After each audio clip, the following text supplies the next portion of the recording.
চাল পটল ঠাকুরবাড়ির রান্নার এক বিশেষ নিরামিষ পদ। ঠাকুরবাড়ির রান্নাঘর থেকেই কিন্তু এই পদটি জনপ্রিয়তা পেয়েছে। এটা একটা প্রাচীন বাঙালি রেসিপি, যা প্রায়ই নিরামিষ রান্নার তালিকায় দেখা যেত।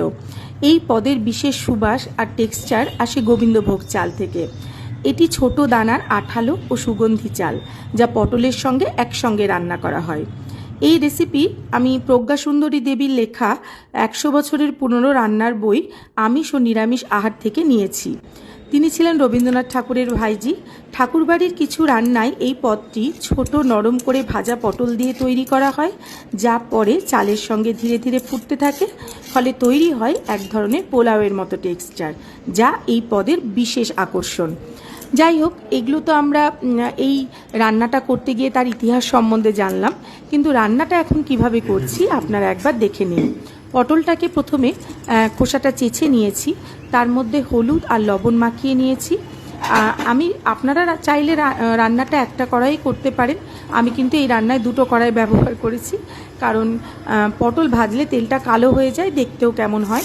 তাই পটলটা অল্প তেল দিয়ে, আমি সর্ষের তেল ব্যবহার করেছি, একটা কড়াইয়ে ভেজে তুলে রেখেছি। তারপরে অন্য কড়াইয়ে বাকি রান্নাটা করেছি। এখানে আমি একটা মশলা রেডি করেছি, আদা বাটা, ধনে জিরে গুঁড়ো, শুকনো লঙ্কার গুঁড়ো আর হলুদ গুঁড়ো। নিরামিষ রান্নায় যে মশলাগুলো ব্যবহার হয় সেগুলোই। তার মধ্যে দিয়ে দিয়েছি একটু জল, দিয়ে তার একটা পেস্ট তৈরি করেছি। অন্য একটা কড়াইয়ে আমি সর্ষের তেল নিয়েছি, তার মধ্যে তেজপাতা, গোটা গরম মশলা মানে ছোটো এলাচ, দারচিনি, লবঙ্গ দেওয়ার পরে এর মধ্যে বেটে রাখা একটা টমেটো দিয়ে দিয়েছি। টমেটোর কাঁচা গন্ধ চলে যাওয়ার পরে এর মধ্যে অ্যাড করেছিলাম সেই মশলার পেস্টটা। আর এখানে গোবিন্দভোগ চালটা ধুয়ে শুকিয়ে নিয়েছি। তারপর এখানে গোবিন্দভোগ চালটা অ্যাড করেছি। এই রান্নার আসল আকর্ষণ তো এই গোবিন্দভোগ চালটাই। এই গোবিন্দভোগ চালের দারুণ সুঘ্রাণ এই রান্নাটাকে অতুলনীয় করে তোলে। বাড়িতে অবশ্যই একবার ট্রাই করে দেখবেন এই চাল পটল। বহু পুরনো অথচ প্রচলিত একটা রান্না, আমি নতুনভাবেই করলাম। যাই হোক, এর মধ্যে দিয়ে দিচ্ছি স্বাদ অনুসারে লবণ, আর দিয়ে দিলাম ভেজে রাখা পটলগুলো। জল মরতে থাকবে, মানে শুকোতে থাকবে, তার সঙ্গে সঙ্গে পটল আর চালটাও রান্না হতে থাকবে। চিনিটা আমি সবার শেষে দেব, কারণ চিনি আগে দিয়ে দিলে কিন্তু চালটা সেদ্ধ হবে না।